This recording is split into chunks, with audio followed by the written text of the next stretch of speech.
Om Shri Gurubhyo Namaha Harihi Om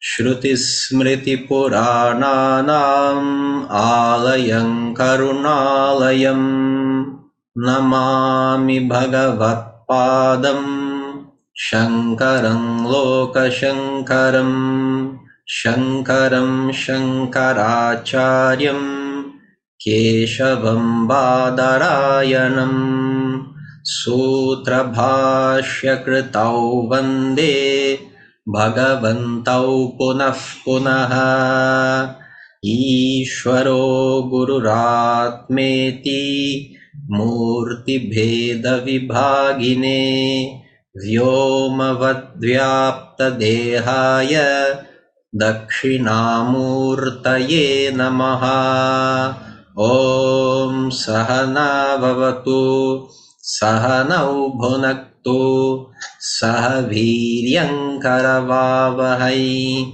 Tejasvinavadhitamastu ma vidvishavahai Om Shanti Shanti Shanti.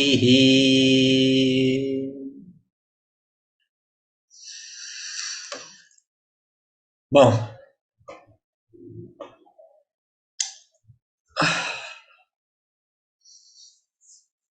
a gente vai estudar esse texto chamado Dripdrisha Viveka, que até o fim do curso vocês vão aprender a pronunciar, não se preocupe.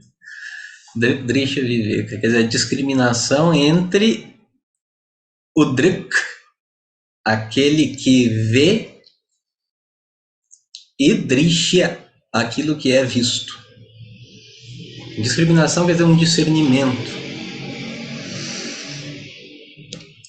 E, né, parece um pouco estranho o discernimento entre sujeito e objeto, né, porque parece que isso já está bem discernido, né? Ninguém se confunde com o computador na sua frente, nem com o lápis na mão, né? Parece que está muito definido, está muito discernido sujeito e objeto, mas a gente vai ver que não, que na verdade existe uma confusão dessas duas esferas, sujeito e objeto, na medida em que você se identifica com objetos da sua percepção, íntimos. Você não se identifica com uma árvore, mas com o corpo físico você se identifica. Com a mente você se identifica.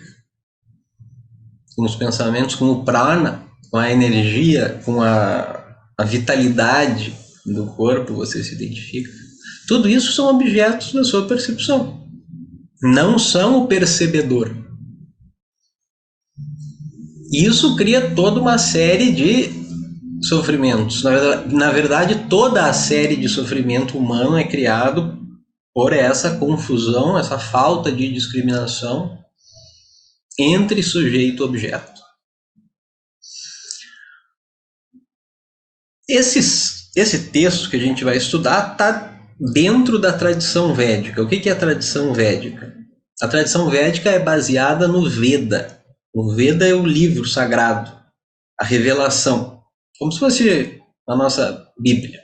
Revelação, palavra de Deus. Diz que não é de autoria humana. Diz que foi revelado no início da criação por Ishvara. Ishvara é uma palavra para Deus, o Criador. E esses Vedas formam então a base para toda a tradição védica, toda a literatura védica, que serve de elaboração e explicação desse Veda. Que é o quê? É um meio de conhecimento. O Veda ele se apresenta para a humanidade falando assim: eu sou um meio de conhecimento. Pramana em sânscrito.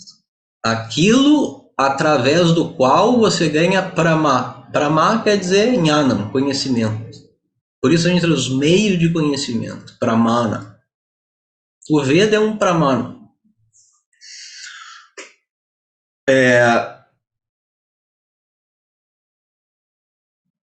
E pramana você sabe o que é, você está acostumado com pramana, um meio de conhecimento. Aquilo através do qual você ganha um conhecimento específico de uma esfera, de um âmbito específico da realidade. Isso que é um pramana. Cada pramana, cada meio de conhecimento revela um objeto exclusivo, que só ele revela e mais nenhum outro. Por exemplo, a visão é um meio de conhecimento. A visão. Qual é a esfera, qual é o âmbito de coisas que a visão revela? E só ela revela. Formas e cores. É um pramana para formas e cores. Se você quiser saber, se eu te perguntar que cor é esse controle, você tem que utilizar o quê? Se eu te perguntar qual é a cor deste controle, o que é isto? Qual é a cor disto? Que meio de conhecimento você tem que usar? Os olhos. Né? Os olhos. E somente os olhos. E somente os olhos. Exclusividade. Exclusividade. Aí se você quiser ouvir sons, se você quiser ouvir sons, você tem que usar aqui pramana. Audição. É um outro pramana que você tem à sua disposição. A audição revela sons. E tato revela texturas. Você vê, cada âmbito desse é completamente independente um do outro. É completamente independente um do outro. Cada pramana, cada meio de conhecimento revela um âmbito exclusivo da realidade que não pode ser, sendo exclusivo, não pode ser negado por nenhum outro pramana, correto? Não pode ser negado. Ele tem uma exclusividade. Só a visão revela formas e cores. Aí, vamos supor que você não quer usar a visão. Não quer usar a visão. Você tem opção, né? Vamos pelo barulho que o objeto faz, você pode identificar a cor dele? Não pode. Você não pode fazer isso, lambendo. Eu não vou lamber, tá? Lambendo o controle. Sentindo gosto. Gosto é outro, paladar é outro meio de conhecimento. Você não pode nem confirmar se é branco e nem negar que é branco. Então, o meio de conhecimento, assim, ele é exclusivo, ele revela um âmbito exclusivo da realidade. Sendo exclusivo, ele não pode ser negado por nenhum outro meio de conhecimento. E não sendo negável, quer dizer, tendo essa exclusividade e não podendo ser negado e nem confirmado por nenhum outro meio de conhecimento, ele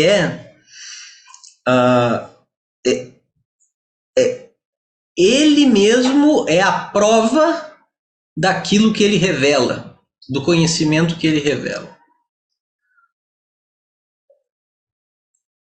Como que você conhece uma coisa? Aplicando um meio válido de conhecimento para conhecer aquele âmbito da realidade.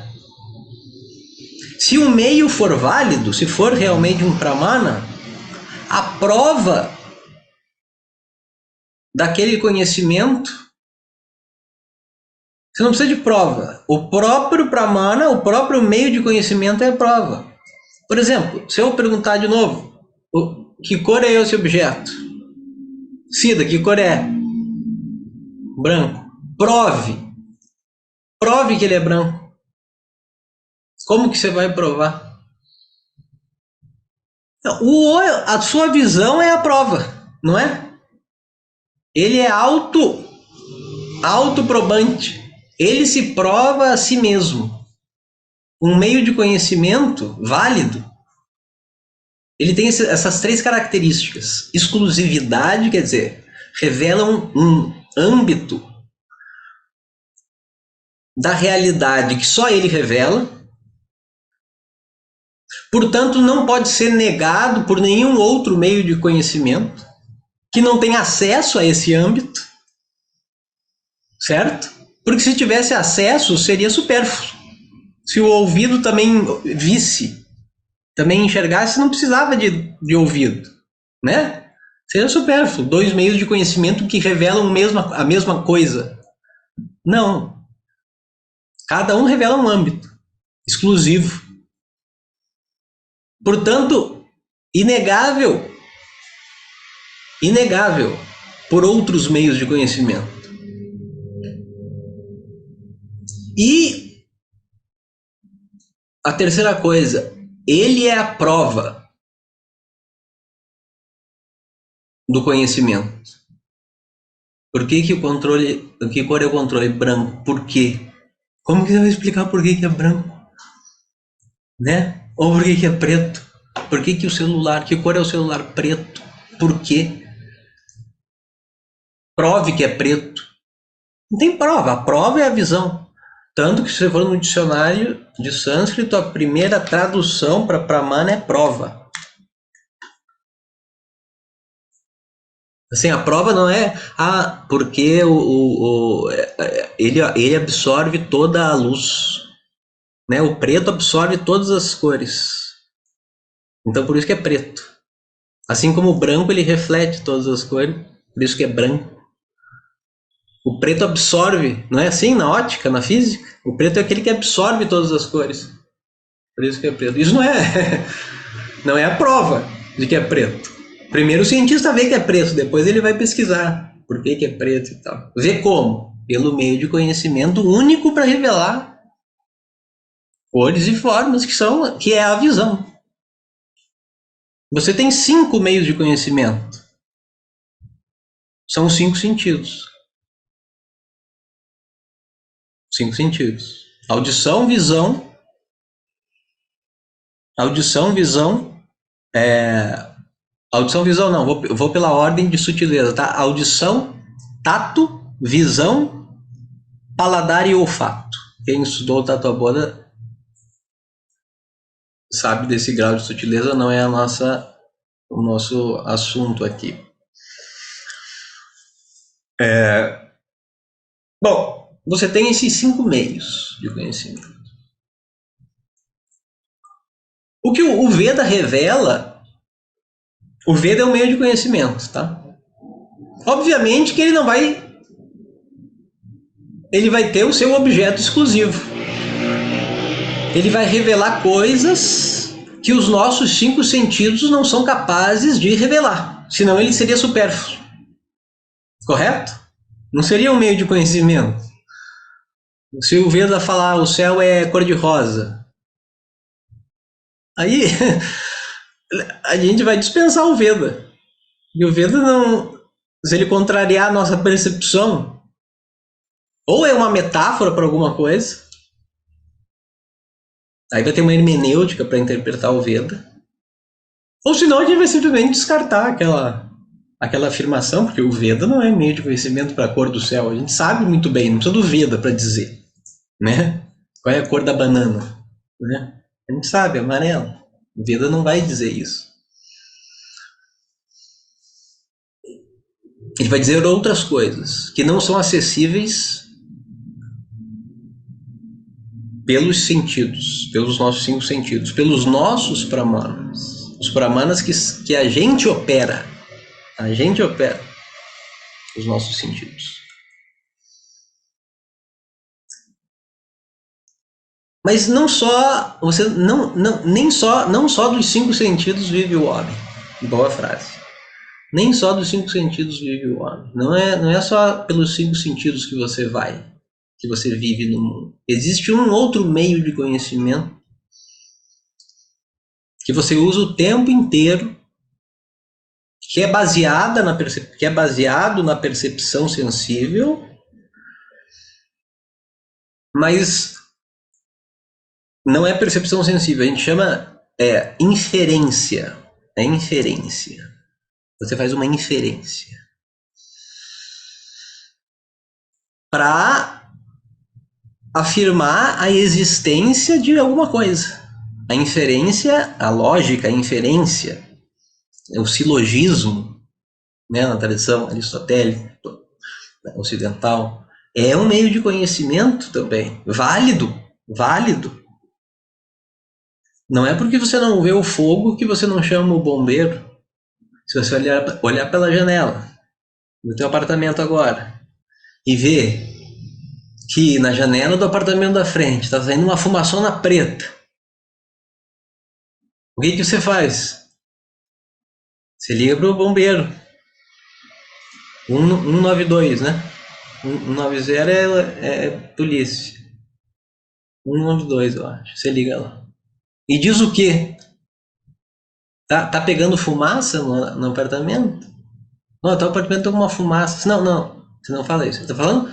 O apartamento está pegando fogo. Com certeza, você diz. Pô, você tá acionando os bombeiros, pobre coitado, vão ter que descer lá, pôr a roupa, entrar no caminhão, ligar a sirene, sair na atenção. Não é brincadeira. Você tem certeza da existência do fogo. Mas você viu fogo? Você viu fogo? Não viu fogo. Você viu fumaça. Mas onde há fumaça, há fogo. Existe esse postulado de mútua concomitância entre as duas coisas no seu intelecto. Válido.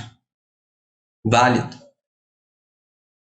Onde há fumaça, há fogo. Então você vê um efeito e conclui a existência da causa. Perfeitamente válido o conhecimento que você tem. Você não precisa ir lá ver o fogo. Você sabe que o fogo está lá, vendo só a fumaça. E você chama um bombeiro. E a coisa é séria. Né? Você vê o efeito e infere a causa. Também isso é um meio de conhecimento. Baseado sempre em uma percepção sensível. Você tem que ver alguma coisa. Você não faz inferências do nada. Não vendo nada, você não pode fazer uma inferência, correto? Não vê nada, vê uma inferência. Não tem inferência a fazer. Você vê um sinal, linga. Em sânscrito, você vê uma linga, um sinal. E conclui. É um meio válido de conhecimento. Né? Você vê né? Você é morena. Aí você vê um cabelo loiro na cueca do seu marido. Infere o quê? Você infere a piriguete. Você infere a piriguete. E o marido infere o quê? E olha pra tua cara e infere o quê? Eu tô ferrado. Inferência, você viu a mulher? Não, você viu um pedaço dela. Você viu um pedaço, concluiu todo. Inferência, inferência direta. Você viu uma coisa, ou um efeito conclui a causa, ou um pedaço da coisa conclui a coisa inteira. Você utiliza o tempo todo isso. Não é só assim, nesse tipo de exemplo, é o tempo todo mesmo. Você vê uma pessoa na sua frente conversar com você. Você vê que ela tem uma parte de trás? Você vê que ela tem costas, bunda, nuca? Não, você não vê. Mas você infere que ela tem uma parte de trás. Você não vê. Mas você infere, porque o espaço é o quê? Tridimensional. Ele tem Ele tem comprimento, largura e profundidade. Tudo que está no espaço tem profundidade. Por mais magro que o cara seja, ele pode ser bem magro. Ele tem uma profundidadezinha.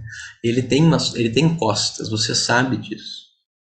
Você sabe como? Vendo? Não, inferência. É básico, inferência é básico o tempo todo. Olha pela janela, tá molhado. Você conclui a existência da chuva. Choveu. Choveu. Você viu a chuva? Não, mas você viu um efeito. Isso o tempo todo. Percepção e inferência. Inferência direta quer dizer, você vê uma coisa, um efeito, conclui. Ou a existência daquela causa. Ou existem inferências de mais de uma etapa. Existem inferências de mais de uma etapa que a gente usa o tempo todo também. Por exemplo, o sujeito não come nada durante o dia. Você trabalha com ele. Trabalha com ele 16 horas por dia, fica do lado dele no escritório, ele não come nada. Uma coisa, uma percepção. Segunda percepção, qual é? O fulano está engordando. Dia após dia ele chega mais gordo. Segunda percepção. Aí o que você faz? Qual é a conclusão? Olha, o sujeito está comendo à noite. Você viu ele assaltando geladeira meia-noite? Não viu, mas você sabe que ele está. Você sabe. Você põe a mão no fogo, você sabe que ele está, porque não é possível de outro jeito. De outra forma, não é possível. Isso a gente chama de uma presunção. É um meio válido de conhecimento, é um tipo de inferência. Só que tem mais de uma etapa, quer dizer, você vê mais de uma coisa. Não é direto, vê fumaça, fogo. Não. Vê o cara não corre. Vê o cara engordando. Conclusão, fulano assalta a geladeira 1h30 da manhã. Ó, pega a lata de doce de leite e vira. Tá engordando. Certo? Então, com tudo isso aí, 5 sentidos, inferência e presunção, você conhece o mundo inteiro. Presunção quer dizer não só 2 etapas, não, pode ser 1000 etapas. A ciência usa centenas de etapas para descobrir lá o buraco negro. Como é que os caras chegaram? Alguma informação sensível eles tiveram do telescópio. Aí eles começaram a fazer cálculo atrás de cálculo, atrás de cálculo, atrás de cálculo, atrás de cálculo. E chegaram à conclusão de que existe um tal de buraco negro. Que eu não sei o que é, mas sei lá, existe. Eles sabem que existe. Presunção, inferência de várias etapas. Você conhece tudo, desde da menor coisa, desde um vírus, um micróbio, até galáxias. Você descobre, você percebe, você é capaz de perceber. Você é capaz de conhecer. Sobre essas coisas, o Veda não tem nada a dizer. Porque você já tem meios de conhecimento disponíveis para você mesmo chegar a essas conclusões. O Veda não precisa. Ele seria supérfluo, seria inútil. Se ele dissesse, revelasse essas coisas, não seria revelação nenhuma. Então o Veda, veja, o Veda é um meio de conhecimento para coisas que você não pode perceber com os 5 sentidos, nem inferir, nem presumir. Por exemplo, karma. Karma é o quê? É o resultado invisível de uma ação. Karma phala. O fruto, assim, o karma tem dois, na verdade o karma tem 2 frutos, né? Tem dois frutos. Um fruto visível, que a gente mesmo percebe, e um invisível, que a gente sabe que existe porque o Veda fala. Se a gente considera o Veda como meio válido de conhecimento, a gente vai saber que existe esses efeitos invisíveis, esses frutos invisíveis da ação, positivos e negativos. Então você vai lá e ajuda a velhinha a atravessar a rua. Um exemplo, né, de boa ação. Né? Você pega a velhinha no braço, ajuda. Não precisaria ajudar. Você poderia passar reto. Você não precisaria ajudar. Ninguém te obrigou a ajudar, você ajudou porque você quis. Porque você ficou com pena, teve compaixão da senhora, um cego, né? Pegou, atravessou a rua. Fruto visível da ação. O cara fica agradecido. Você também fica agradecida e fica né? Agradecida por poder ajudar. Você se sente bem na hora. Quando você faz uma boa ação dessa, você se sente bem na hora. Tudo isso é resultado visível da ação. O ceguinho ou a velhinha se torna grata. Essa gratidão também é um fruto visível da ação, imediato. Isso a gente percebe. Agora o Veda diz que, além disso, você ganha um mérito, punya. Punya. P-U-N-Y, punya. Esse punya, você não vê punya nenhum. Não aparece punya, não cai punya do céu. Mérito. A gente pode traduzir por mérito. Punya. Esse punya é invisível, imanifesto. Ele fica, diz o Veda, a gente não vê nada disso, e nem tem meios de inferir isso. Você vê, não é contra a sua percepção, não é contra a lógica, mas pela lógica e pela percepção a gente não poderia chegar nisso. Existe punya, né? Que é um resultado, é um karma positivo, quer dizer, um ponto positivo que você ganha na sua conta kármica. Existe uma conta kármica para cada indivíduo. Um corpo causal, karana sharira. Isso quem estudou o Tatua Bodha. Mas não precisam se preocupar com esses termos, tá? Às vezes eu falo, e algumas pessoas já estudaram, outras não. Fica lá no seu, assim, ó, conta kármica. Use a expressão conta kármica. Fica lá um punya que foi creditado a você. A você quem? O indivíduo que nasce, morre, nasce, morre, nasce, morre. Esse indivíduo, quando eu falo indivíduo, diva, não é o Luciano, a Marília, a Cláudia. A Marília, a Luciana, a Cláudia são manifestações desse indivíduo nessa vida. E depois que morre, ele prossegue. Como que ele prossegue? Porque ele tem esse corpo causal cheio de karmas, positivos e negativos. Então, por exemplo, esse karma positivo que foi para sua conta kármica lá, né, que ninguém viu, o Veda só que revela, vai ser responsável para que no futuro você tenha uma facilidade, uma sorte, um conforto, uma felicidade qualquer. Então você tá chegando para pegar o ônibus, no ponto de ônibus, o ônibus está chegando juntinho com você. Punya, isso se chama punya. Não foi você que planejou, você não tinha como planejar isso.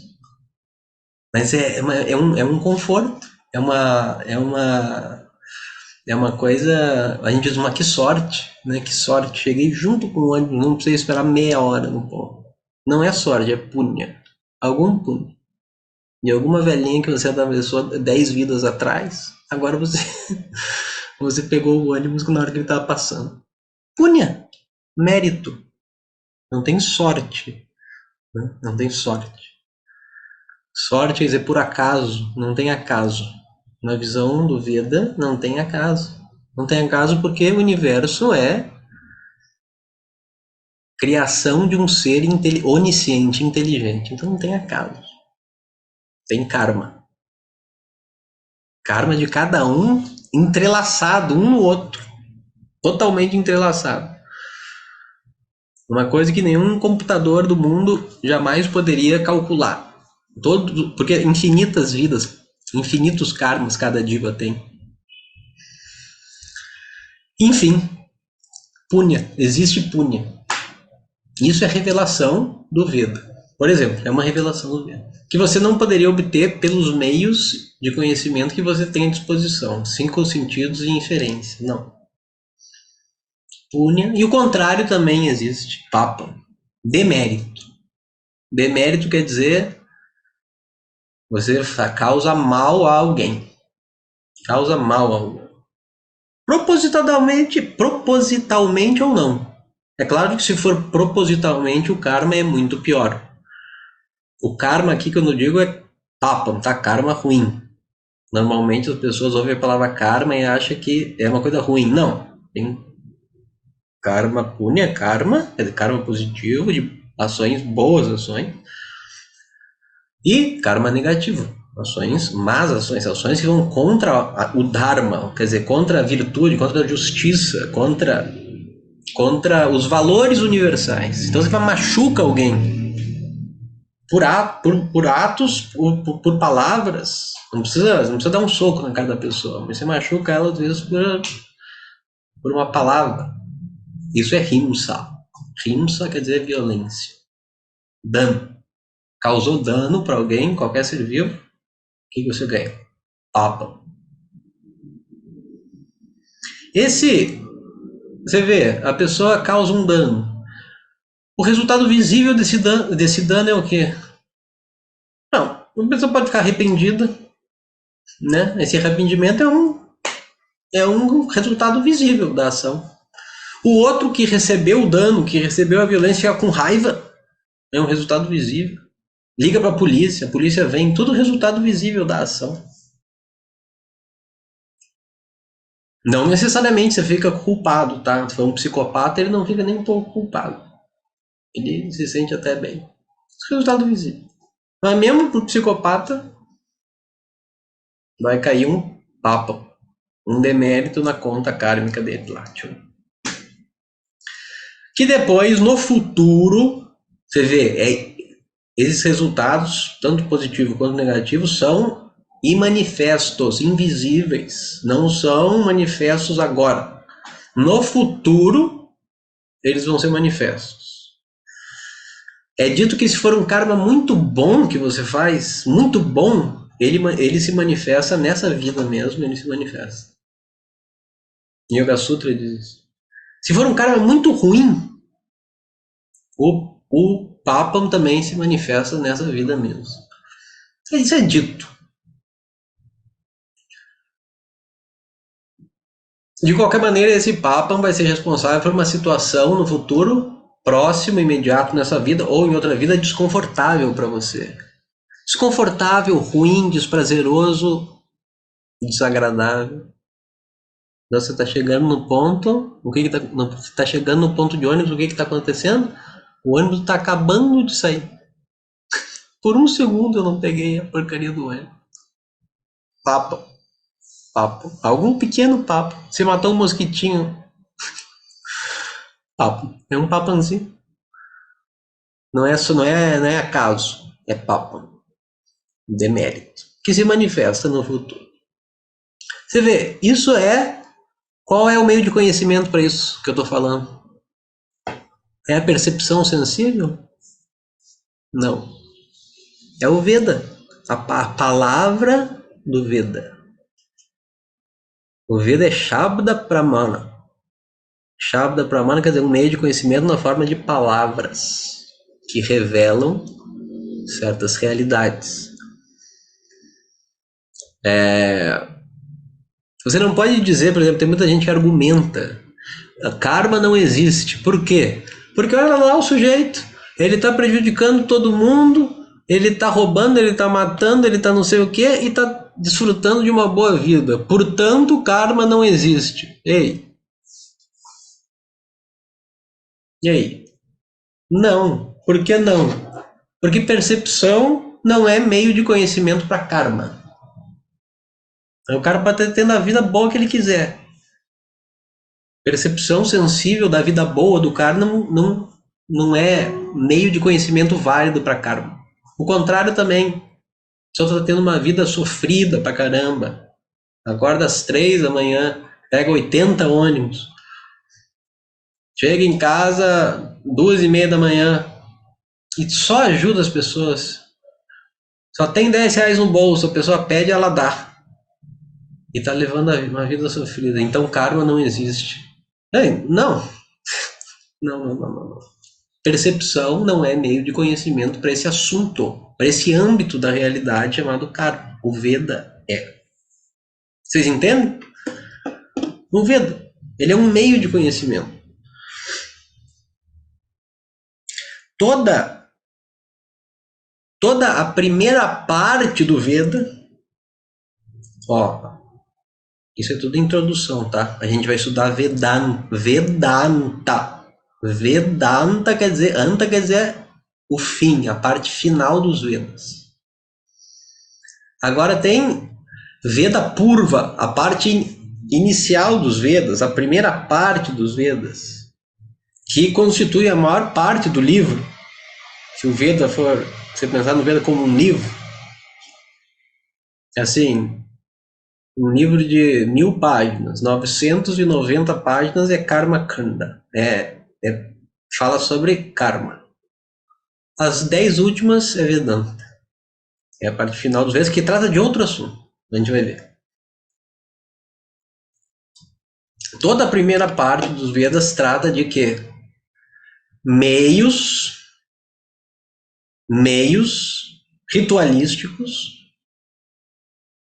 para as pessoas alcançarem os fins que elas desejam, quaisquer que sejam. Meios que são revelados pelo Veda, porque você não vê conexão nenhuma entre o ritual que você faz e o objeto que você quer. Não tem conexão entre jogar ghee, manteiga clarificada no fogo e falar Agnaye Swaha e Namamá. Não tem conexão entre jogar manteiga clarificada no fogo e cantar um mantra e aí nasce um filho seu. Tem um ritual chamado Putra Kameshti, usado até hoje. Usado até hoje pelos hindus. Se o casal não consegue ter filho e não tem nenhum motivo fisiológico aparente, então vai nos médicos, não acham nada. Não acham problema nenhum, nem com a mulher, nem com o cara. Não tem problema nenhum. Tem alguma obstrução sutil. Aí é dito, faça esse Putra Kameshti. É um ritual específico. E diz que funciona. O cara vai lá, faz o Putra Kameshti. Exige, o cara tem que, não é um ritual barato, você tem que pagar um monte de pujari. Pujari são os caras que oficiam o ritual, os oficiantes. E você tem que oferecer um monte de coisa e depois distribuir comida. O ritual védico tem todo um gasto. Né? E aí é dito, você vai obter um filho. Você não consegue ver a conexão causal entre o que você fez e o resultado. Não tem, você não poderia descobrir logicamente, impossível, não tem conexão, o intelecto não consegue descobrir conexão nenhuma, é revelação védica. Rituais para todo tipo de coisa. Obter longevidade, riqueza, poderes de todo tipo.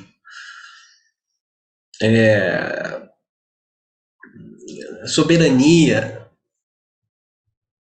né? Ser prefeito, ser governador, ser presidente. Algum tipo de soberania. Tem para tudo.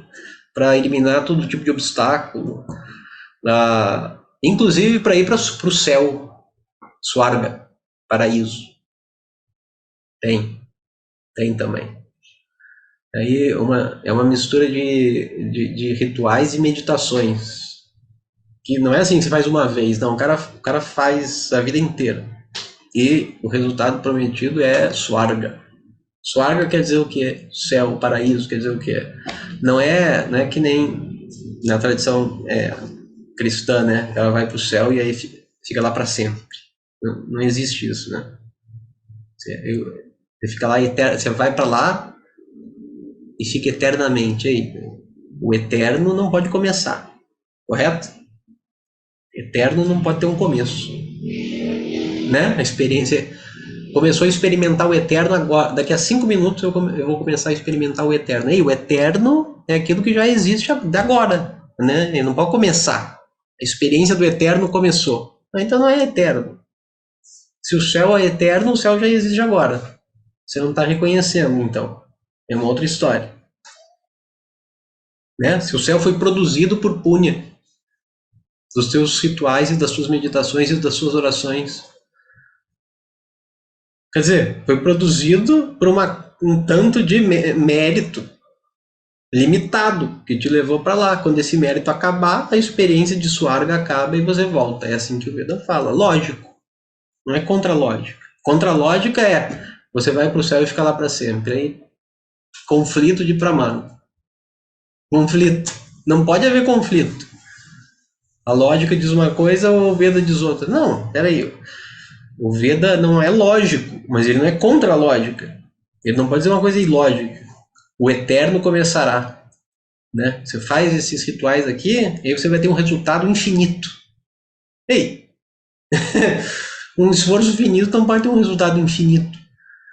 É básico. Você pode ir para o céu. Pode durar milhares de anos a sua experiência lá em Swarga. Lá em Swarga, assim, você só exaure Punya. Essa vida aqui é uma mistura de Punya e Papa. Por isso que você acorda alegre, depois você fica mal-humorado, depois você tropeça na calçada, depois cai o copo, cai o café quente, você está passando café, vira o filtro na sua roupa e você se queima inteiro. Depois a tua filha vem e fala eu te amo e te dá um abraço. Uma mistura de felicidade e infelicidade o tempo todo. Porque o nascimento humano é caracterizado por uma mistura de Punya e Papa, um pouquinho mais de Punya, um pouquinho mais de mérito. Porque você tem um intelecto capaz de discriminação e de ganhar a libertação. Só o ser humano tem isso. Então, mais mérito. Esse corpo humano aqui, essa mente humana é predominantemente mérito com um pouco de Papam também.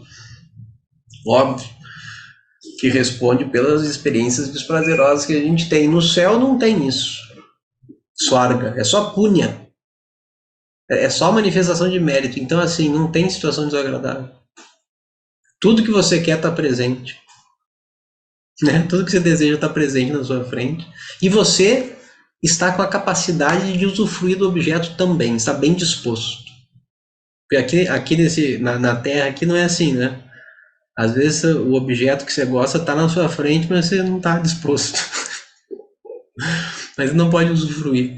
Não consegue, eu tô com a mente cheia de preocupação, né? Não dá, não consigo ver esse filme. Gostaria de ver, tá aqui no Netflix na minha frente, mas hoje eu não consigo. No céu não tem isso. Tem o objeto tá presente, você sempre está bem disposto, o clima sempre 22 graus, tudo perfeito, sabe? Não tem desagrado, não tem conflito, não tem sofrimento, isso é Swarga. Existe gente comprometida com isso. Ir para Swarga. Para ter esse tipo de férias. Igual você vai pro resort, é tipo Swarga. Open bar, tudo, não sei o que. Você não faz nada, você não se esforça nenhum. Cai um talher no chão, não é você que pega. O cara pega e traz outro. Você não faz nada. Você só usufrui. Então, o Veda revela essas coisas. Você vê, coisas que são verificáveis, por exemplo, esse ritual Putra Kameshti, para produzir para tirar a obstrução que está impedindo da mulher engravidar. Isso é verificável. Você faz o ritual, a mulher não engravida, não deu certo. Não deu certo por quê? Porque o ritual não funciona? Não é bem assim. Porque se o karma da pessoa for proibitivo, não adianta ritual nenhum. Se o karma for mais forte, não adianta fazer ritual. A mulher nasce sem útero. Não tem, pode fazer o ritual que quiser, não vai ter filho. O karma da mulher é não ter filho e ponto. Não adianta fazer ritual. Não é aparecer um útero na barriga da mulher, não é isso. São obstáculos sutis. Que esse tipo de ritual revelado pelo Veda remove. Remove como? Produzindo mérito que neutraliza o Papa que estava impedindo a mulher de ter aquilo que ela desejava, que é um filho.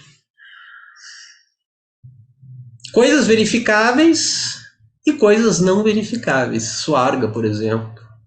Céu. Você vai para o céu. Você pode verificar se você vai para o céu? É verificável? Não. Ah, é verificável depois da morte.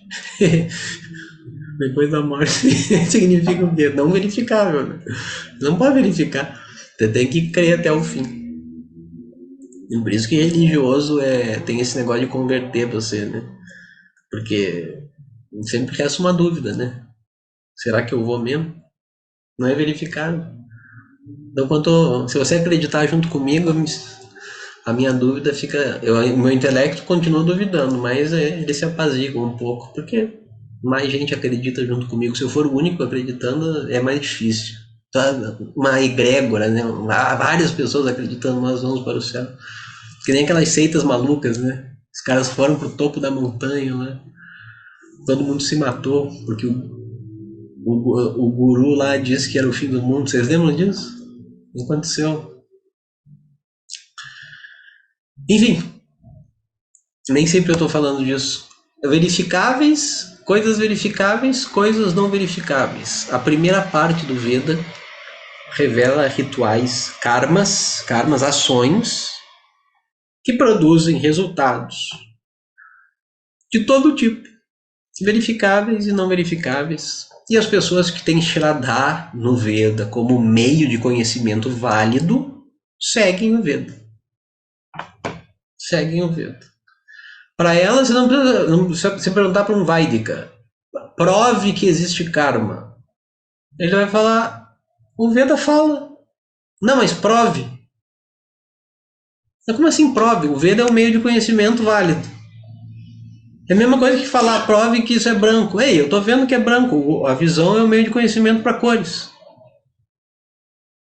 O Veda é um meio de conhecimento para karma.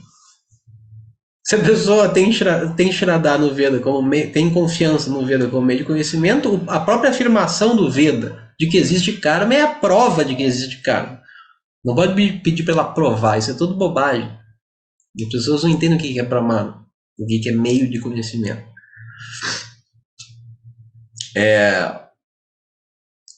Enfim, vários tipos de karma. Karma para as pessoas obterem o que elas desejam. Aí o que acontece? A pessoa obtém o que ela deseja. Não precisa ser. Agora vamos expandir a coisa. Não precisa ser karma védico. Qualquer ação que a gente faça, ou que um Vaidika faça, para obter qualquer fim.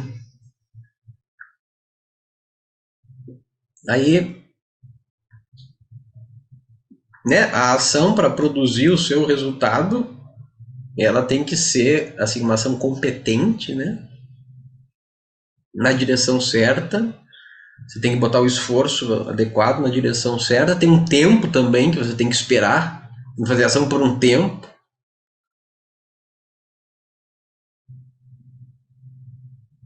Esforço, ter a competência, ter os meios, ter a capacidade de se esforçar, o esforço correto, na direção certa também. Não adianta você se esforçar na direção errada, tem que ser naquela direção certa. Aí pode ser que o resultado que você quer aconteça. Pode ser, né? Acontece necessariamente? Não, você pode ser super competente, pode se esforçar na direção correta, pelo tempo correto e não alcançar o que você quer. Existe um fator imponderável aí, que é justamente o karma. Né? Às vezes a pessoa estudou, vai fazer um concurso. A pessoa estudou, ela sabe tudo, ela estudou mais que todo mundo. Ela tem uma memória boa, ela é inteligente pra caramba. Ela fez o concurso, estudou pra caramba. fez o melhor cursinho, foi lá, sabia toda a matéria, tinha até informação de qual seriam as questões e tal, tinha tudo na mão, mas chegou lá, o que aconteceu? Um sujeito deu um piriri nele. Ele teve que sair da prova e passar as 4 horas da prova onde? Sentado no vaso. Ele não pode levar a prova pro banheiro. Ele não passou. Por que, que ele teve um piriri naquela hora? Imponderável, não tinha como o cara. Não tinha como o cara. Não tinha como o cara prever isso, imprevisível. Você não tem todas as informações, você não é onisciente. Então, o plano que você faz para obter o fruto da sua ação é sempre limitado. Assim, pode ser que aconteça. Por isso que na tradição védica é sempre feita antes de qualquer coisa você faz uma oração. Qualquer empreendimento que você vai fazer, você faz uma oração antes para dar conta desse fator imponderável que você não tem controle. Então você faz uma oração. É o que você pode fazer. Por isso que a gente faz antes da aula também. A gente faz oração e depois Shanti, Shanti, Shanti. Fala 3 vezes. Paz, paz, paz. Paz quer dizer ausência de obstáculo. Qualquer. 3 tipos de obstáculo. Adhyatmika, Adibáltica, Adideivika. Obstáculos vindos de você, do Atma quer dizer de si mesmo. Né? Você tem uma dor de barriga, uma dor de cabeça. Eu tenho uma dor de cabeça, uma dor de barriga, não consigo dar aula. Isso é Adhyatmika Pratibandha. É um obstáculo que está centrado em mim. Para esse obstáculo eu peço um chá. Mas aí pode acontecer de outras coisas. Adibáltica, outros seres me atrapalharam, imagina. Para o cara aqui da Vivo e começa a mexer no cabo da internet, acaba com a aula. Ele, outra pessoa, outro ser, foi responsável pelo não alcance do sucesso na minha ação. Quer terminar essa aula aqui. Então, para isso, eu peço um Shanti, o segundo Shanti. Shanti, Shanti, Shanti. O terceiro, Adidevikam. Adidevikam quer dizer obstáculos que podem vir de devas. Devas aqui quer dizer forças naturais, coisa que ninguém controla. Tipo, dá uma tempestade aqui, um furacão não tem aqui, mas pode dar uma baita de uma tempestade e acabar a luz e pronto. Adideivika, o vaio, o vento. Para que não haja isso também, são 3 fontes de dukkha, de sofrimento ou de impedimento. Para essas 3 a gente pede o que a gente pode fazer. Não é. A oração é uma ação, faz parte de uma ação inteligente. Não é superstição. É ação inteligente porque leva em conta esse quarto fator imponderável. Eu sou competente. Eu sei o que eu tenho que falar, eu tenho na memória o que eu tenho que falar, e por quanto tempo eu tenho que falar, mas tem uma outra coisa imponderável que eu não posso controlar, que não está na minha mão. O que eu posso fazer com relação a isso? Eu posso fazer alguma coisa? Pode rezar. Então você reza. Não é superstição. É ação inteligente. Ação que leva em conta a sua própria limitação em produzir o resultado. Você não é onipotente. Então é natural. A oração é natural. O ser humano sempre foi. E você pode alcançar, você pode não alcançar o resultado que você quer. Mas mesmo que você alcance, né? Mesmo que você alcance o resultado, né? Você se esforça lá e obtém o resultado que você queria. O que acontece? Você se esforça, você obtém. O que acontece? Você se torna o usufruidor De o quê? Ananda. Felicidade. Ananda. Você usufrui de uma felicidade. O karta, o agente da ação, a pessoa que se esforça, que estava se esforçando. Por que você se esforça? Para ficar se esforçando para sempre? Não, não. Você se esforça, você constrói a sua casa, um esforço do caramba para botar lá, né, a rede para você depois deitar na rede e ficar feliz. É para isso que você tem em mente. Não é para você ficar infinitamente, a eternidade, pondo tijolo em cima de tijolo. Não é para isso. Você se esforça, quer dizer, se torna o agente da ação, ele tem em vista se tornar o bhokta, o usufruidor do fruto da ação, da felicidade que aquilo vai trazer. E é por isso que você se esforça. Karta quer dizer o agente do karma. E bhokta significa o agente de boga. Boga é o usufruto, é o ato de usufruir passivamente daquilo que você obteve. Pelo seu esforço, pelo seu karma, pelo seu mérito, pela graça de Deus também. Graça de Deus quer dizer punha, o mérito. Não é que Deus sai distribuindo graça para pessoas que gostam e para quem não gosta ele não distribui. Não, não é assim. É punha, você mereceu a graça. E você fica feliz. Você fica feliz por quanto tempo? Essa é a minha pergunta. Você compra lá, sei lá, você queria um carro. Carro novo. Carro novo é que você compra um carro. Você se esforçou, você economizou, não sei o que, você vai lá e compra o carro. Aí você comprou o carro, tá a chave, você entra no carro. Aí o Boctá entra no carro. Aí você, banco de couro, cheiro de carro novo. O cara fica lá um tempo, né? Usufruindo de algum grau de felicidade. Algum grau. Por um certo tempo. Algum grau por um certo tempo. Aí basta ele sair da concessionária, né? Aqui em Ribeirão, principalmente, né, Mari? Em Petrópolis também era assim. Não é que tem rua com buraco. Tem buraco com rua no meio, um pouco. É o contrário. Aí, pá! Porra! Bateu o meu carro. E agora? Não sei o que, não sei o que. O cara começa já se torna de novo a pessoa que estava ali feliz, né? Feliz, eu obtive o que eu queria. De novo, o grau de felicidade dela abaixa. Porque o carro, na verdade,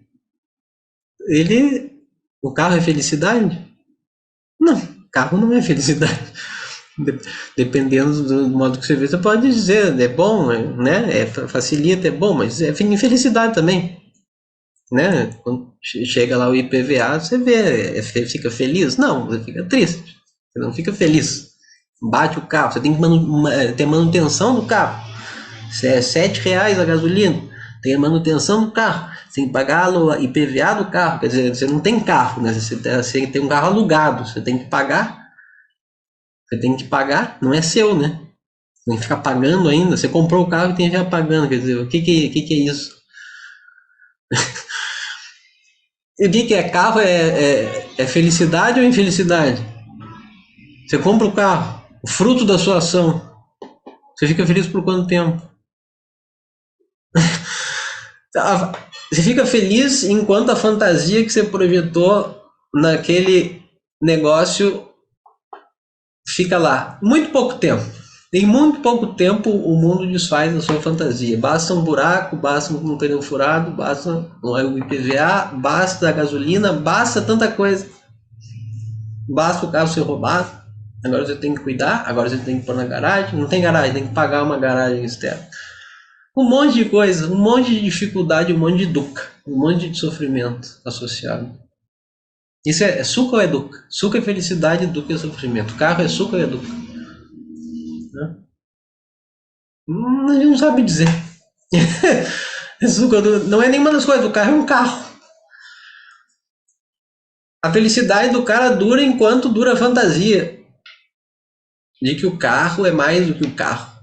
A fantasia é uma projeção subjetiva, a gente chama Shobhana Adhyasa, uma projeção de um valor que aquela coisa não tem. O carro tem um valor? Tem. Qualquer coisa tem um valor objetivo. Dinheiro tem valor? Tem. Carro tem valor? Tem. Casa tem valor? Tem. Família tem valor? Tem. Mas família é felicidade? Não. Família é aborrecimento, tristeza e um monte de coisa também. Carro também. Viagem também. Tudo. Tudo. O que eu quero dizer é, o resultado é limitado. Limitado. Limitado. Não existe resultado livre de limitação. Fruto de karma livre de limitação. Porque qualquer coisa nesse mundo é limitado, limitado pelo tempo, pelo espaço. Aí o cara fica velho e ele se torna fonte de dukkha, infelicidade. Aí você faz o quê? Dá uma maquiada nele e vende para um infeliz. É o que você faz. Né? É o melhor que você pode fazer. Dá uma maquiadinha nele e vende para um infeliz.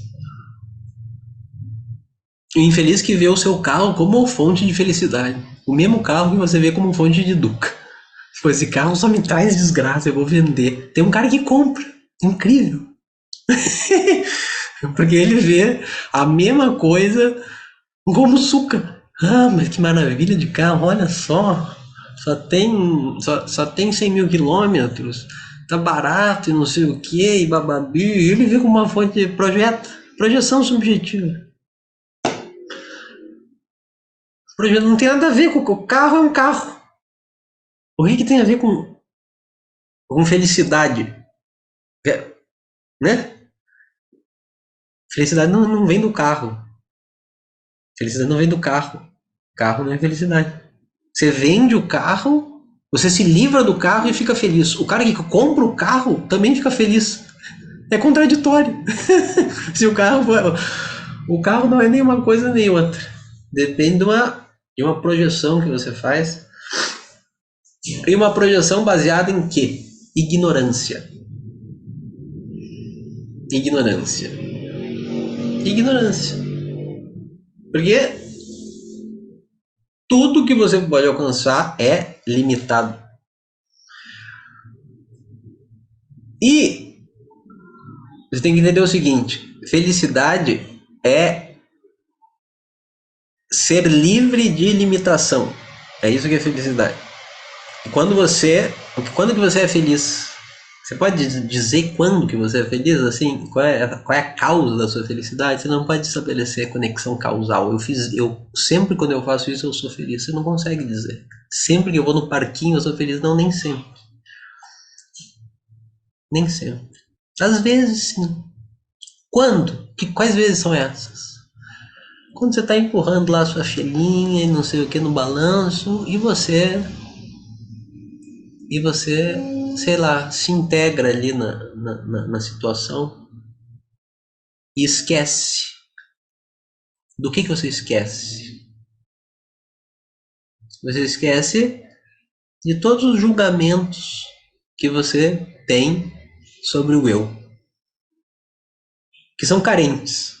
Carentes quer dizer que carecem, que deveriam ser melhores. Isso faz você sofrer. A ausência de limitação, de conclusão de limitação centrada no eu, a gente chama de felicidade.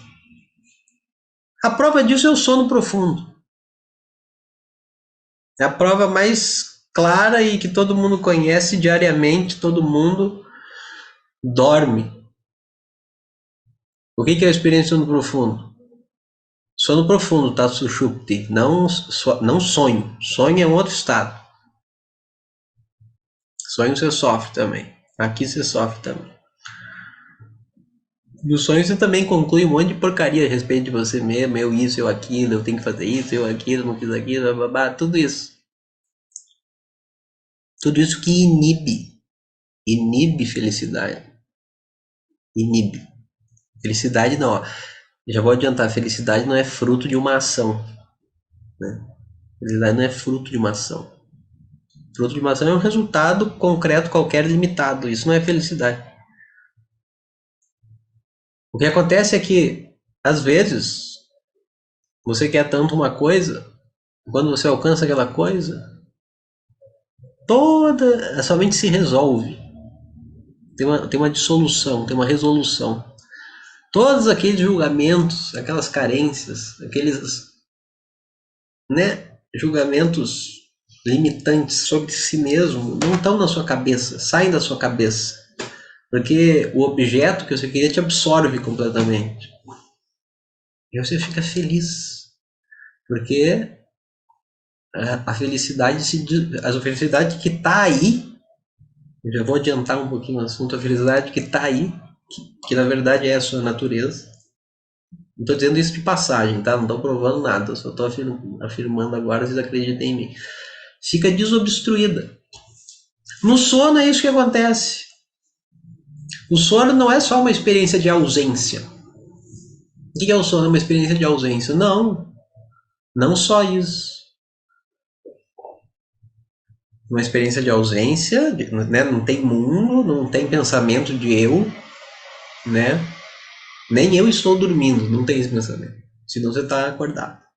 Não tem pensamento de eu, ego não está lá, memória não está lá, o teu passado não está lá, o teu futuro, nada, nada, nada, nada.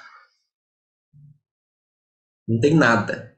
Tem uma ausência completa de mundo, né? De dualidade, sujeito, objeto. Mas tem uma coisa a mais também. O quê? O que todo mundo relata quando acorda? Eu dormi, eu não sabia de nada e tava bom pra caramba. É bom, é bom. Tem uma coisa, não é só ausência, não é ausência, não existe ausência. Você tá lá sem pensamento, a mente apaga também. No sonho, os sentidos apagam. Esses sentidos aqui, 5 sentidos, que percebem o mundo físico, apagam. Mas a memória acorda. E ela cria um mundo de memória. E aí, como se fosse um mundo acordado mesmo, porque você se ilude achando que aquilo é um mundo acordado, a própria mente se ilude. E aí experimenta sofrimento e prazer, não sei o quê. No sono profundo, não. Nem a mente está lá. A mente se dissolve. Não é que ela desaparece, ela volta para um estado causal. Porque se sumisse, você não acordaria de volta, né? Você acorda você mesmo. Porque ele volta para um estado causal, um estado de semente. Da onde você acorda de novo. Se tiver karma ainda no seu destino.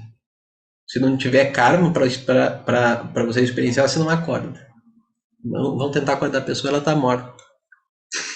Morreu dormindo. Porque não tem, acabou o karma. Não tem motivo para acordar mais. Às vezes acontece. A pessoa morre dormindo, quer dizer, exaure o prarabdha. Prarabdha é assim, o tanto de karma que você tem nessa vida para cumprir. Quando acaba isso, você morre. Se você tiver prarabdha ainda, você acorda. Você mesmo acorda, não é outra pessoa que acorda. Você com a sua mente. É a mesma mente. Que no estado de sono está em estado causal, quer dizer, imanifesto, sem te atrapalhar, sem te encher o saco. Sem te encher o saco. Eu isso, eu aquilo. Não tem julgamento sobre o eu, entende? Não tem julgamento sobre o eu. Aí o que tem? Felicidade. Por que tem felicidade no sono profundo? Me explica. Que objeto que tem lá para você usufruir? Né? Não tem nada lá. Nem mente tem. Nem órgão de percepção, órgão de ação, nada. Zero. Mas existe a Ananda. A Ananda, isso é só um indício, tá? A favor de Vedanta. que diz que a sua natureza é livre de limitação, é um indício. De fato, no sono não tem nada, você não resolveu um único probleminha da sua vida. Continua a mesma porcaria e você experiencia felicidade. Você e todo mundo, né? Um rei, o rei de, sei lá, da Suécia dorme. E o mendigo aqui da esquina dorme. Sono profundo. Os dois, qual é a diferença? No sono profundo. O rei não é mais rei. O mendigo não é mais mendigo. Os dois experienciam a mesma base, vamos dizer assim. A mesma plenitude, a mesma felicidade, porque não há o julgamento, eu sou mendigo. Eu não sei o que, eu não sei o que lá, o que eu vou comer. Assim como o rei também, você acha que a vida do rei é fácil? Também não é. Eu tenho que me encontrar com a minha agenda do rei é das 7 da manhã às 11 da noite, um monte de coisa que ele tem que ficar fazendo pose. Também é uma porcaria de uma vida. É, com conforto, óbvio. E lá ele também não é rei. E o mendigo não é mendigo. Ele nivela. Então, nivela porque não tem mente, não tem pensamento, não tem conclusão sobre o eu. O eu tá lá, você tá lá. Alguém duvida? Alguém acha que desaparece no sono profundo? Não, no sono profundo eu desapareço, professor. Ah, é? Como que você sabe que você desaparece? Quem relata que desaparece? Não, eu não vi nada no sono profundo. Eu não vi nada. Quem não viu nada? Alguém não viu nada, né? Alguém se sentiu muito bem. A pessoa tá lá. A personalidade não. Personalidade não. A história não. A personalidade não. Nada disso. Tudo desaparece. Isso é chamado de Sushupti Avastha. Sono profundo.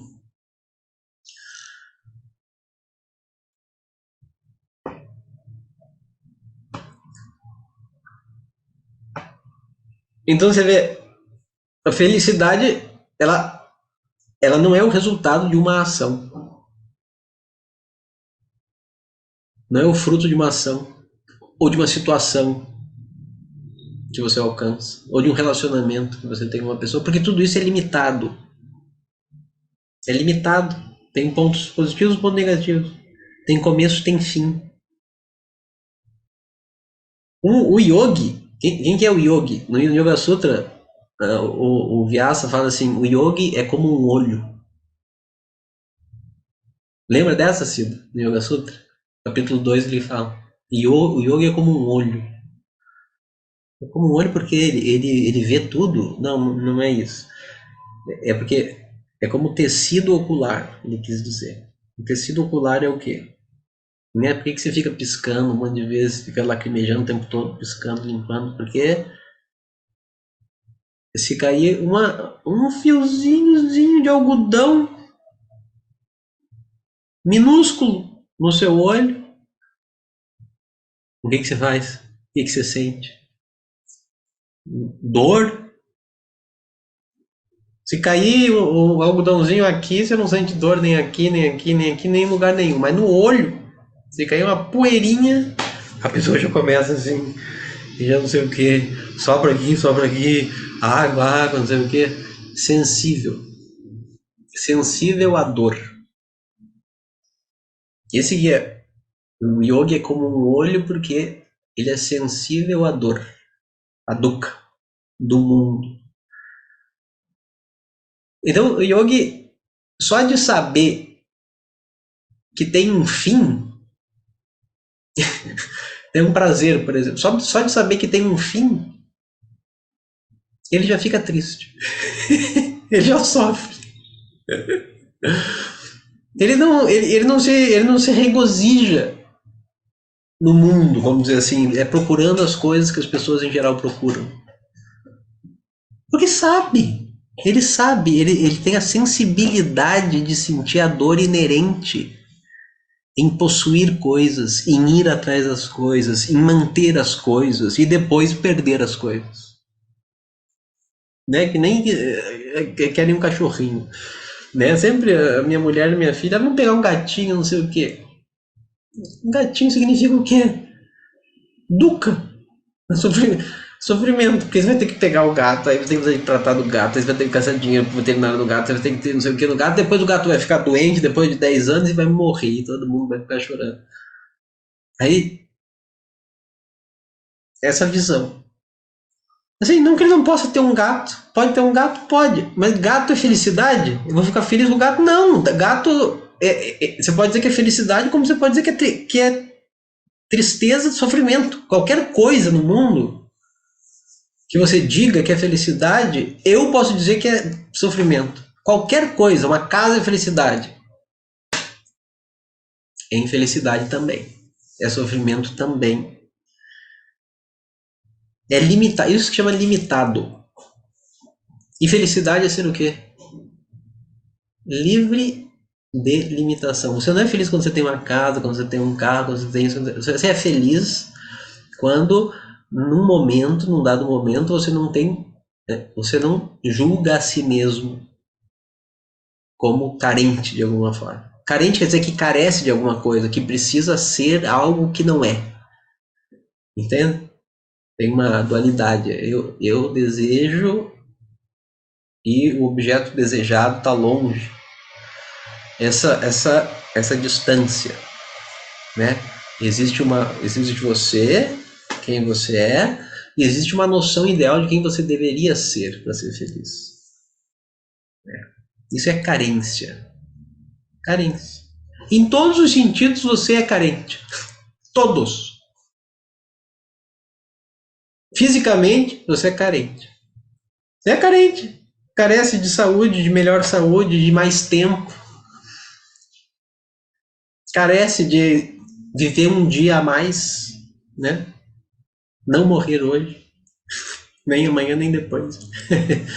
carece, carece de tempo, carece de saúde, fisicamente, energeticamente você carece de força, de energia, de vitalidade, de disposição.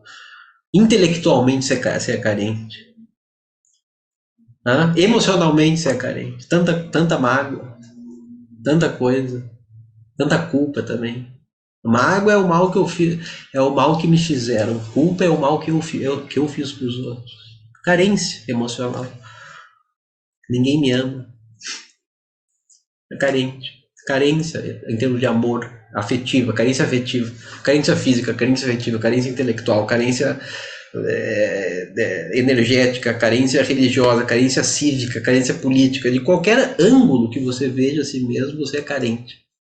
Carente quer dizer não bom o suficiente. Carece. Querente. Carente significa querente. Quer ser, precisa ser, mas quer ser melhor. É inadequado. Você é inadequado. Você olha para si mesmo inadequado. Como será que eu vou fazer? Como será que eu vou fazer para me tornar adequado? Não, talvez comprando um carro.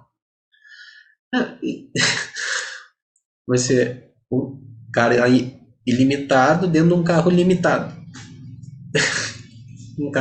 Um sujeito inadequado dentro de um carro que também é inadequado, é limitado, é fonte de sofrimento. Vocês entendem a situação? Qual é? Qual é a situação? Essa é a situação da vida de todos nós. A vida de todos nós é essa situação.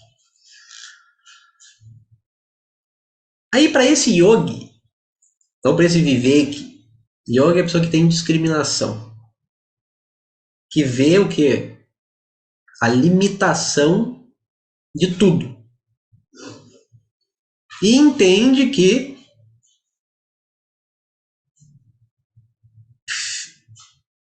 ela não vai ser feliz alcançando algo limitado. Só de saber que é limitado, ela já sofre. Não precisa nem acabar. Antes de acabar, ela já sofre. Sabendo que vai acabar, que é limitado. Já é sofrimento. Isso já é sofrimento, não é prazer. Para esse yogi, para essa pessoa, para outra pessoa que não tem discriminação, não tem sensibilidade para ver isso, sabe? Não tem maturidade para ver isso, não, sabe? Tá envolvida no mundão, fazendo ações, achando que vai ser o máximo, tudo bem. Essa pessoa tem a primeira parte do Veda, que prescreve, então faça isso, faça ações, faça rituais e obtenha tudo que você quer, viva 100 anos, tenha 300 filhos, seja próspero, etc, etc. O Veda dá, o Veda não julga essa pessoa. Todo mundo nasce, ninguém nasce yogi, nem sábio, nem com discriminação. Todo mundo age, quer dizer, nasce olhando para o mundo e se identificando com o corpo e falando, bom, eu vou tirar a felicidade desse negócio que está na minha frente. E esse é o básico. Todo mundo nasce com a mesma ignorância. Então o Veda vai junto com essa ignorância e dá meios.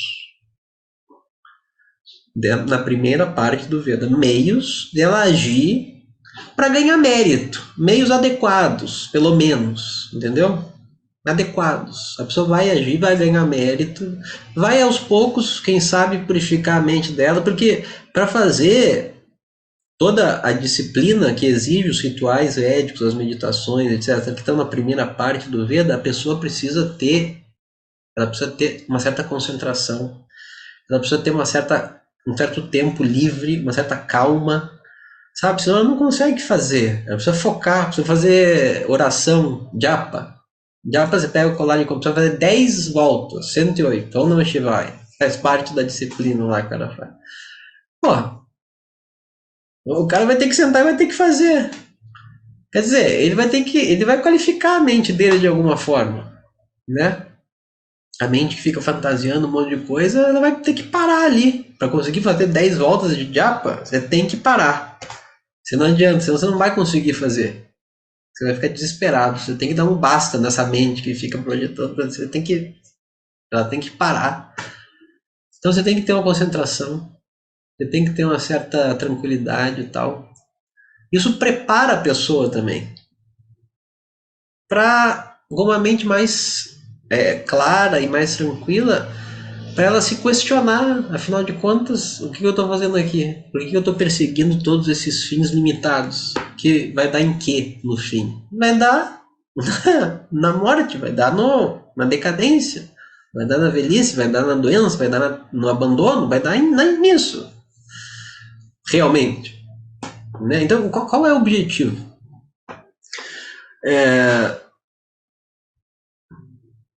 Então, veja, para esse yogi, para essa pessoa que tem essa discriminação, o Veda fala assim, tá, então para você tem uma parte especial aqui guardada. No fim do Veda, é chamado Vedanta. Anta significa fim. Veda. Tem Veda Purva significa antes. E Vedanta. Parte, ou chamado Karma Kanda, a porção que lida com ações e resultados, etc. E Jnana Kanda, o capítulo que lida com simplesmente o conhecimento.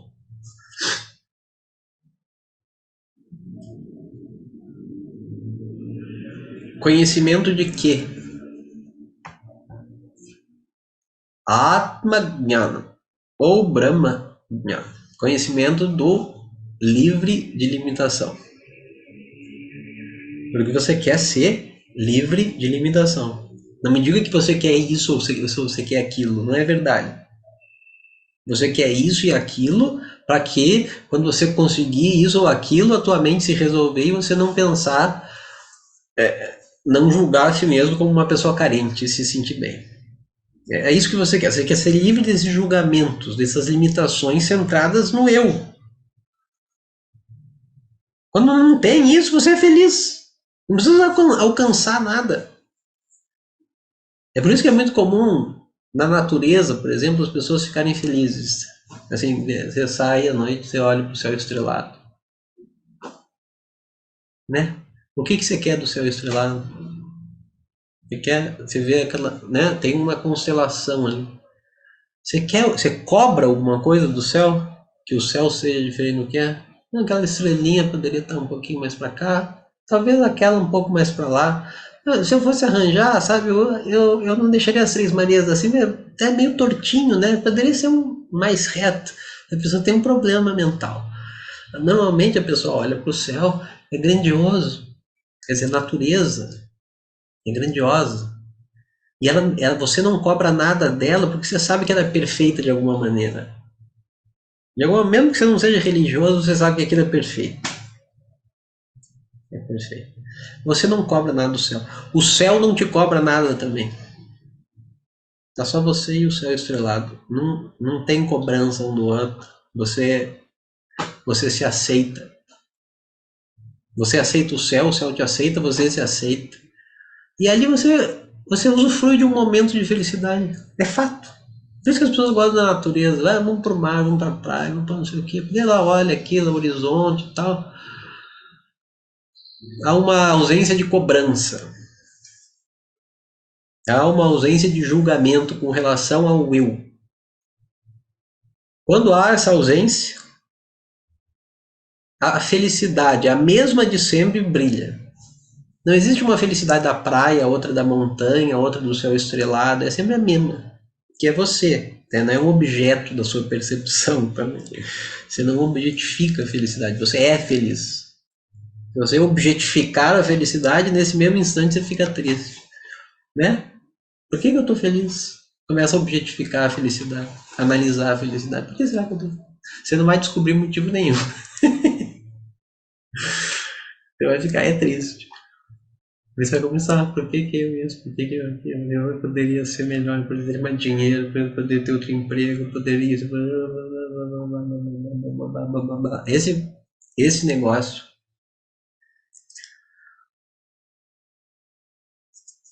Esse negócio é o que você quer ser livre de. Livre de carência, livre de limitação com relação ao eu. Agora, a pergunta é, isso existe? Existe? Você quer o livre de limitação. Isso aqui. Limitado significa dukkha. Significa que tem começo, meio e fim, tem esforço envolvido, tem um monte de porcaria. Você quer o livre de limitação. Aquilo que não começa e não termina. É sempre. É seguro. As pessoas querem segurança. Né? Outra busca, não é só de prazer, segurança. Que segurança que você vai obter? As pessoas querem segurança, quer dizer, você quer existir, né? Que segurança? Não adianta, bota um arame farpado em volta da casa, isso é segurança? Né? Anda de arma na cintura, é segurança? Ou é insegurança? O que é segurança? Não, segurança é aquilo que é. Sempre. O mesmo. Não varia, não declina. Também não evolui também. Evoluir é um problema. Você pode evoluir, significa que você pode descer também. Você pode evolução é um problema. Você pode ir para cima, você pode ir para baixo. Não, imutável. Livre de limitação. Quer dizer, não está no espaço, não está no tempo. Não tem cor. Não tem cor, não tem cheiro, não tem tamanho, não tem peso, não tem textura, não tem forma, não tem gosto, não tem cheiro.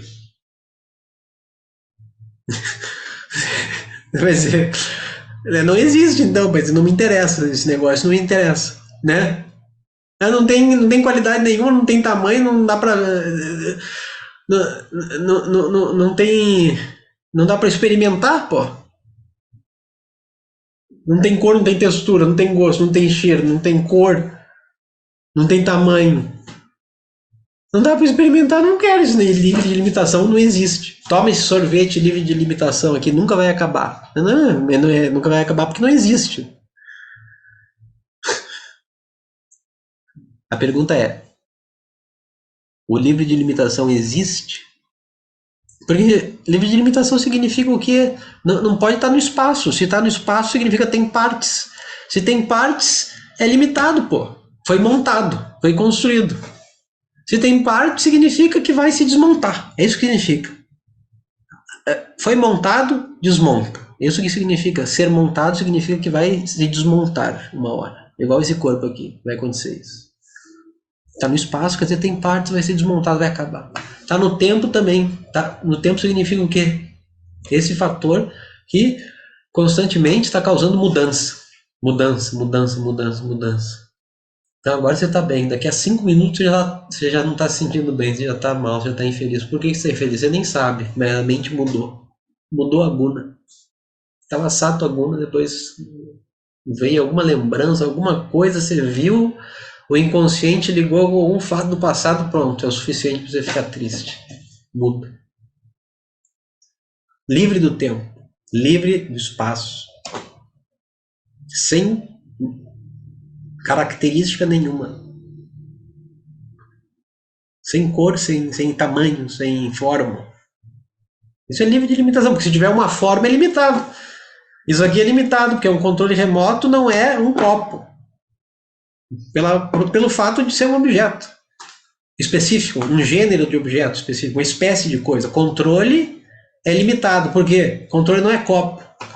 Limitado, isso é limitação. Limitação em termos de objeto, não tem. Limitação em termos de espaço, não tem, não está no espaço. Limitação em termos de tempo, não tem. É eterno. Eterno não quer dizer que dure na linha do tempo para sempre. Eterno quer dizer livre do tempo. Né? É o que as pessoas, é o que a gente chama de agora. Isso eu vou explicar depois. Não vou explicar agora. Eu vou explicar depois. Livre do tempo, livre do espaço.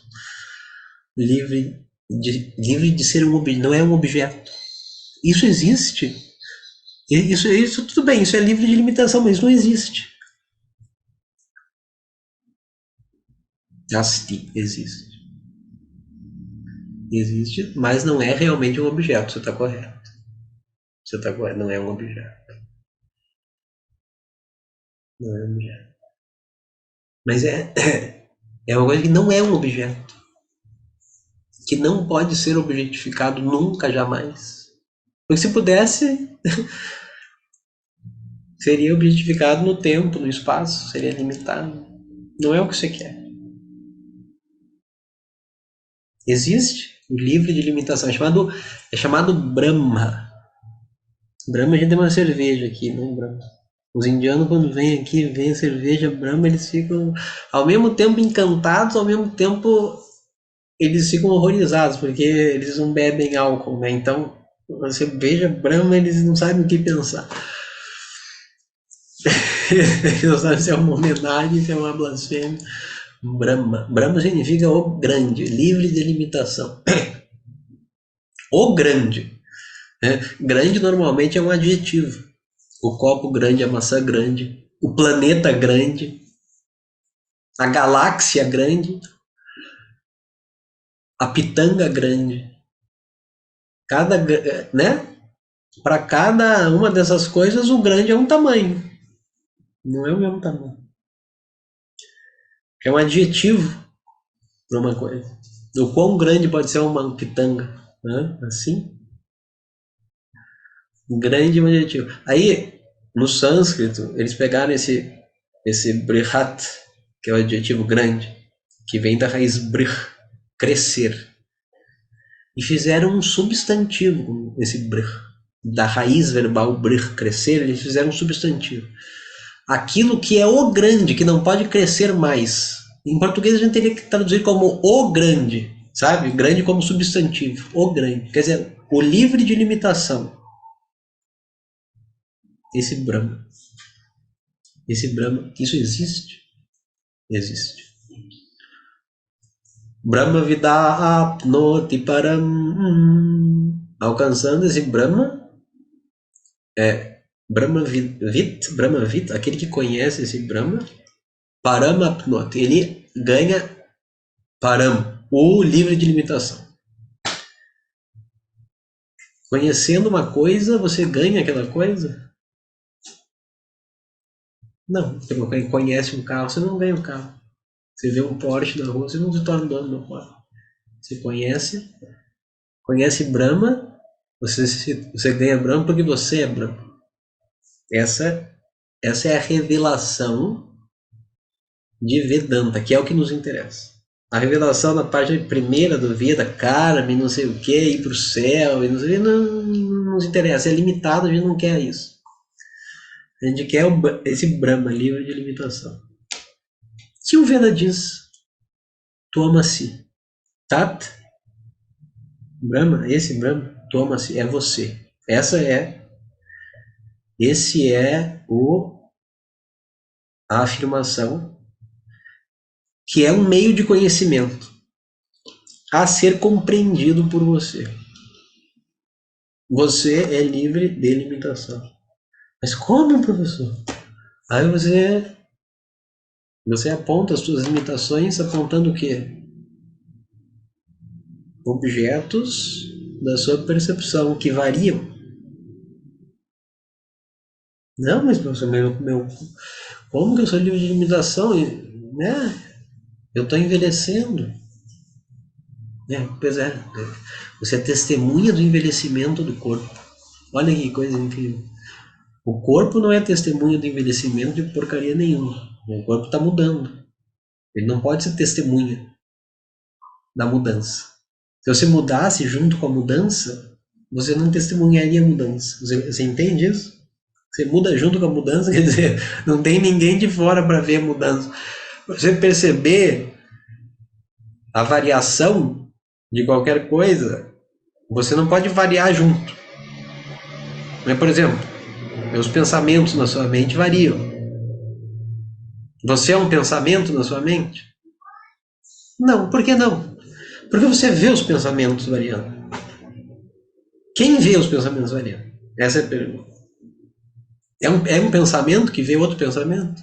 Não, porque um pensamento vai embora, o outro nasce.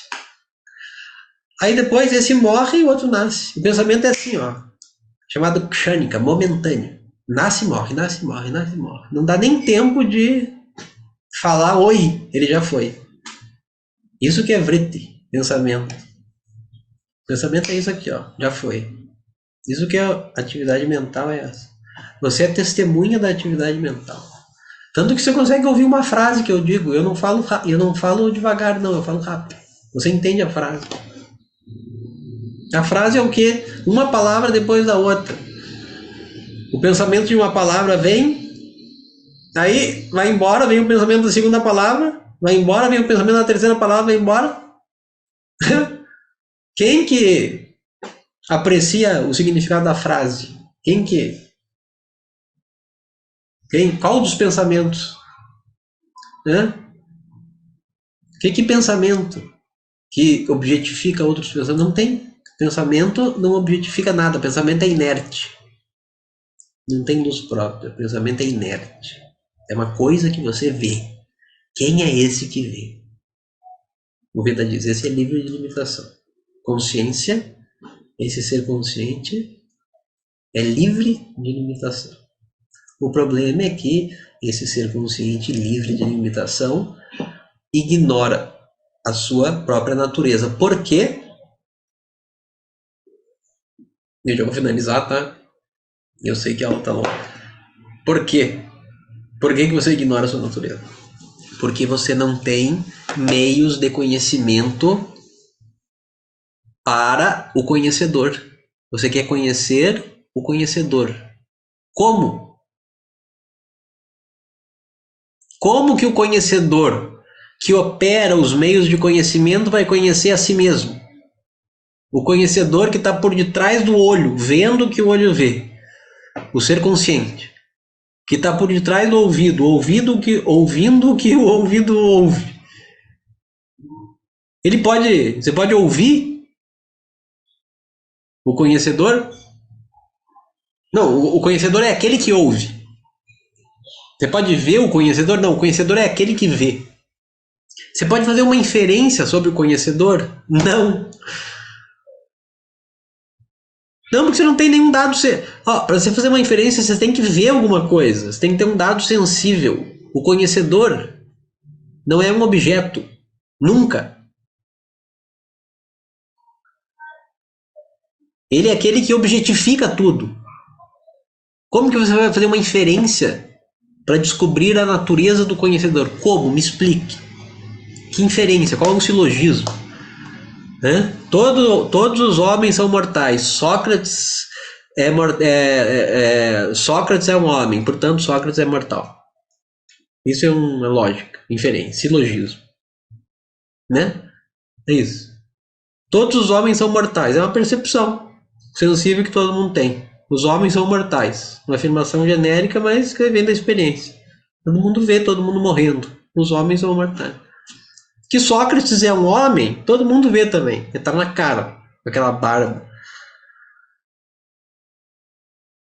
Bem, percepção. Conclusão. Todos os homens são mortais, Sócrates é homem, portanto Sócrates é mortal. Mesmo antes de Sócrates morrer, você já pode dizer Sócrates é mortal. Isso é inferência. Isso é inferência, pô.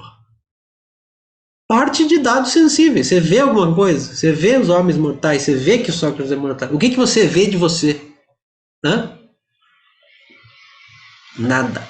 Você é invisível. Você não é invisível. Você é auto-evidente. Isso a gente vai falar mais, porque agora não dá tempo muito de explicar, mas é auto-evidente. Auto-evidente quer dizer... Isso vai ser o primeiro verso do Drisha Viveka, explicando que você é auto-evidente. Auto-evidente significa o quê? Não precisa de um meio de conhecimento para ser visto, objetificado, porque não precisa. O copo não é auto-evidente. Ele se torna evidente porque o meu olho vê.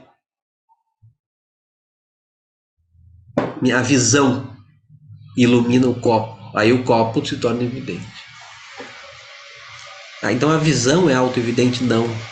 A mente tem que estar por detrás do olho, né? Se você está distraído e passa alguma coisa na tua frente, você está de olho aberto, passa alguma coisa na sua frente, uma coisa muito... um tucano, passa um tucano na sua frente, você nunca viu um tucano, você está de olho aberto olhando, o tucano ele passou, a outra pessoa fala, olha lá, você viu que tucano bonito? A pessoa fala, que tucano? Não, como que você não viu o tucano? Porque a mente estava em outro lugar, não registrou, não iluminou a visão, não viu. A mente ilumina a visão e ilumina o corpo. A mente é auto-evidente? Não. Existe uma testemunha que ilumina o pensamento de tucano, o pensamento de copo, o pensamento de não sei o quê. Esse ser consciente. Quem ilumina ele? Quem ilumina esse ser consciente? Olha, uma hora vai ter que ter um auto-evidente, com luz própria. Precisa dizer que tem uma outra testemunha que ilumina essa testemunha, daí vai ter que ter outra testemunha para outra testemunha e outra testemunha para outra testemunha.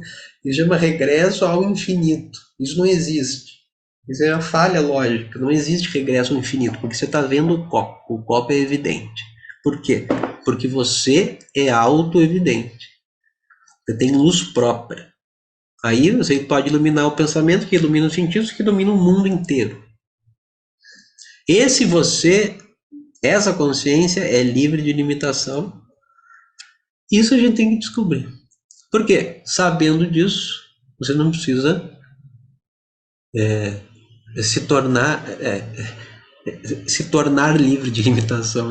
Ser feliz. Você não vai se tornar livre de limitação. Ou você é livre de limitação, ou você está ferrado. Não tem solução. Você não vai se tornar livre de limitação. Eu vou me tornar infinito. Não vai se tornar eterno. Ou você já é eterno, já é livre de limitação. Ou você não vai se tornar isso. Porque o livre de limitação, o eterno, o pleno, ele não começa, ele é. É sempre. Isso você é. E o que Vedanta faz? Ele não é que ele vai revelar o eu. O eu já disse, é auto-evidente, você sabe, eu existo. O Vedo não vai dizer você existe, isso você sabe. E ele o que ele vai fazer é negar todas as conclusões erradas que você tem sobre o eu, que na verdade o que você faz na verdade é atribuir para si, para o eu, consciência livre de limitação, as limitações de objetos que você vê, íntimos, o quanto seja, mas ainda assim objetos, corpo, mente, etc. E aí sofre atribuindo para si limitações que não pertencem a você, e você tem que saber disso. Qual é a sua natureza? E como é que se dá isso? Por que eu me identifico, a consciência se identifica com um corpo físico, etc. Tem uma explicação. É um erro universal, não é um erro, não é de um louco. Não é uma pessoa se identificando com uma árvore. Não, todo mundo se identifica com o corpo físico. Por quê? Tem uma explicação. E tudo isso vai ser discutido no texto. Mas o objetivo é esse. Alcançar a libertação significa entender que o significado da palavra eu, quando você diz, não é corpo, não é mente, não é intelecto, não é energia, não é nada disso. É a causa da criação. Pronto, falei. Brahma. A causa da criação. Deus. A causa da criação. Isso é a equação. Tatuamasi. Parece absurda a equação. Toda equação é absurda. Toda equação, os dois lados da equação são desiguais. Senão não seria uma equação. 2 é igual a 2. Isso não é equação nenhuma, é uma tautologia. A equação é sempre assim. Uma equação, os dois termos da equação são diferentes. E a diferença é óbvia. E a equação é resolvida justamente na visão da não diferença. Tipo, energia é igual a matéria. A equação lá do Einstein. Energia e matéria não são a mesma coisa, porra. Uma é pesada, outra não tem peso. Uma é tangível, outra é intangível. Uma é não sei o quê. Como que energia é matéria? Não. Energia e matéria é uma equação, você tem que entender. Eu tô falando, você é a causa da criação. Pô, pera aí, o Luciano ficou louco, o Veda é um absurdo, é heresia, não sei o quê. Não, calma. Isso é uma equação que tem que ser resolvida. E aí, se você livra o eu, se você entende que a realidade do eu é livre de limitação, você não está mais preocupado com nada, com se tornar feliz, se tornar livre de limitação através de aquisição de qualquer coisa. O que é um plano furado desde o começo. E tudo é limitado, você é limitado, limitado mais limitado vai dar limitado só, não vai dar livre de limitação. É uma coisa óbvia. Ou você já é livre de limitação, ou você não vai se tornar livre de limitação. Então você tem que entender essa natureza. É isso que o texto vai fazer. Nossa, 9h40 já. Chega de... Vamos dormir. Om Purnamada Purnamidam Purnat Purnamudachyate Purnasya Purnamadaya Purnameva Vashishyate. Om Shanti Shanti Shanti Harihi Om Shri Gurubhyo Namaha Harihi Om.